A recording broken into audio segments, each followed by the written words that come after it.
যে বর্ডারে যদি আমার একটা লোক মারা যায় তাহলে আমি 2টা ভারতীয় সেনা মারতে চাই। আবার বোঝেন, ভারতে একটা সিভিলিয়ান যদি আমার মারে তাহলে তুমি 2টা তাদের কাকে মেরে দিবা? তাদের যে বর্ডারের গার্ড আছে বিএসএফ, 2টা বিএসএফ এর লাশ চাই। এই কারণে কিন্তু তখন দেখেন ভারত যত চেষ্টাই করুক আমার পাহাড় দখল নিতে পারেনি। আজকে সরকারকে এই জায়গায় যেতে হবে, আজকে সরকারকে এই জায়গায় যেতে হবে, এবং এই জায়গাতে যাতে না যেতে পারে সেজন্য কিন্তু বিডিআর হত্যাকাণ্ড ইন্ডিয়া এসে করায় দিয়ে গেল। কারণ তখন আমার বিডিআর এরকম ছিল যে আমার সাধারণ পাবলিকের দিকে একটা গুলি করলে বিএসএফ এর একটা পোস্টই উড়ায় দিতে পারে। রৌমারির ঘটনা আজ পর্যন্ত ইন্ডিয়া ভুলতে পারেনি। সো আমার যে সেনাবাহিনী, আমার সেনাবাহিনীর মনোবল আছে, আমার সেনাবাহিনীর আত্মবিশ্বাস আছে, তার চেয়েও বড় কথা আমার সেনাবাহিনী শহীদি তামান্না পোষণ করে। মুসলমান মৃত্যুকে ভয় পায় না, মুসলমান মৃত্যুকে ভয় পায় না। আমাদের তো মরতে হবে রে ভাই, তো মরবই, সেটা কাঁটাতারের বেড়ায় কেন? আর একজনকে নিয়ে মরি না কেন? আর একজনকে নিয়ে মরি না কেন?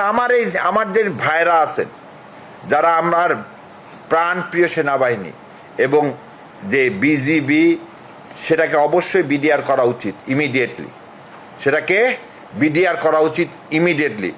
মাননীয় স্বরাষ্ট্রমন্ত্রী পুলিশের পোশাক নিয়ে চিন্তিত, কিন্তু আমার বিজিবি এটা চেঞ্জ করে ঠিক আগের মতো দক্ষতা আনয়ন করা, আমার ভাইদের হাতে, এই সৈন্যদের হাতে অত্যাধুনিক অস্ত্র দেওয়া, এটা আগে করতে হবে।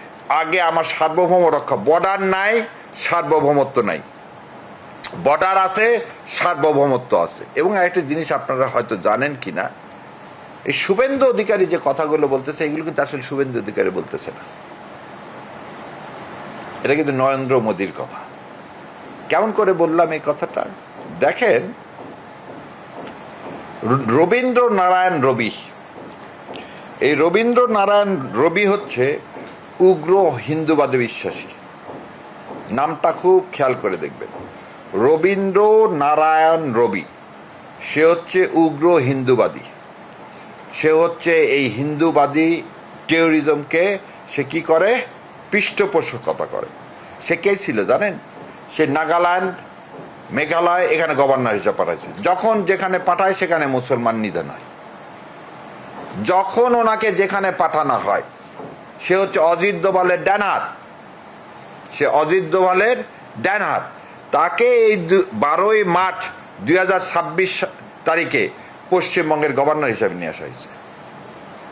এবং এই গভর্নর হিসাবে নিয়ে এসে এই ভোটার তালিকা থেকে শুরু করে কিভাবে মুসলমানদেরকে বাদ দেওয়া যায়, খালি মুসলমান না, যারা বাঙালি ওখানকার, যারা অসাম্প্রদায়িক চেতনায় বিশ্বাসী, যারা মুসলমান হিন্দুর মধ্যে কোনো রকমের বিভেদ সৃষ্টি করে যে সফলতা নেবে এটাতে বিশ্বাস করে না, সেই বাংলা ভাষাভাষীকে সবাই বাংলাদেশি বানায়, তাদেরকে ভোটার তালিকা থেকে বাদ দিয়ে দিচ্ছে এই গভর্নর রবীন্দ্রনারায়ণ রবি।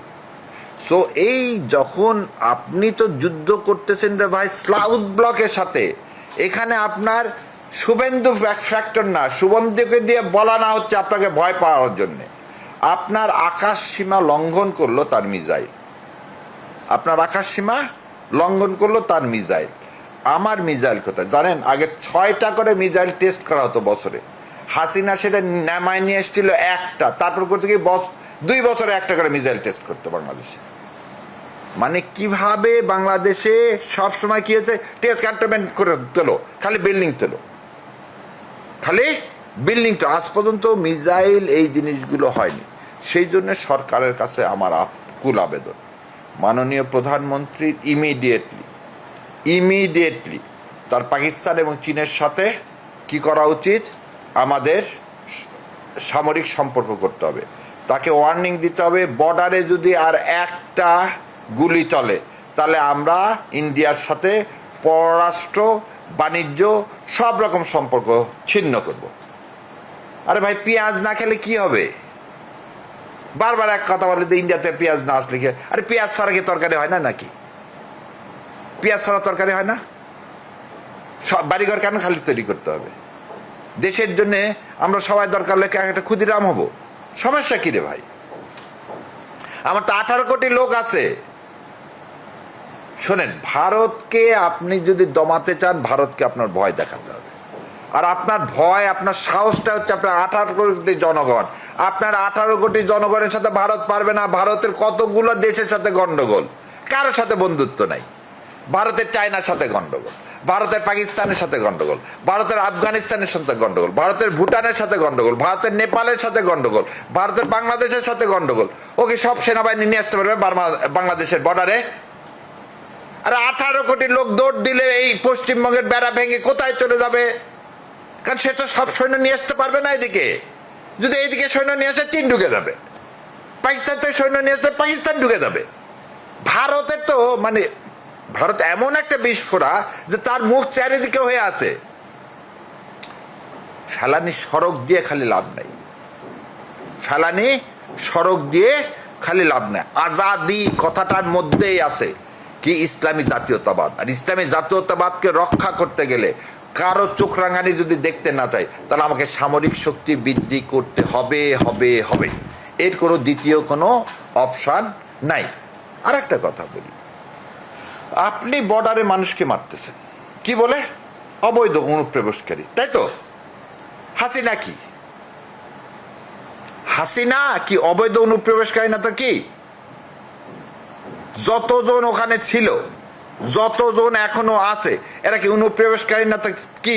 আওয়ামী লীগের সমস্ত এমপিরা ওখানে যায় কিভাবে? আওয়ামী লীগের নেতাকর্মীরা ওখানে আসে কিভাবে? আজকে আপনি হাদি হত্যার আসামিদেরকে কি করাচ্ছেন? সুন্দর মতো পোলাও কর্মা খাওয়াচ্ছেন। আর আপনি আমার বর্ডারে মানুষ মারতেছেন কেন?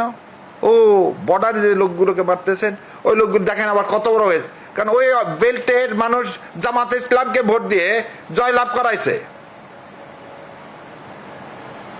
আজকে কসবায় যে কাজ করলো, সেখানে কি করছে?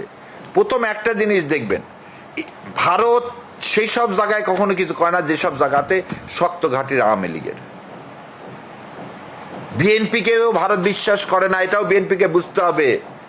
কারণ বিএনপির গোড়া হচ্ছে শহীদ রাষ্ট্রপতি জিয়াউর রহমান, যে ভারতীয় আধিপত্যবাদ, হিন্দু আধিপত্যবাদের কট্টর বিরোধী ছিলেন।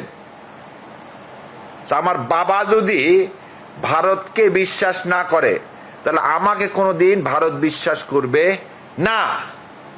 এটা মাননীয় প্রধানমন্ত্রীকে এটা বুঝতে হবে যে তাকে যারাই যায় বুঝুক, তারও জীবনের শত্রু হচ্ছে ভারত।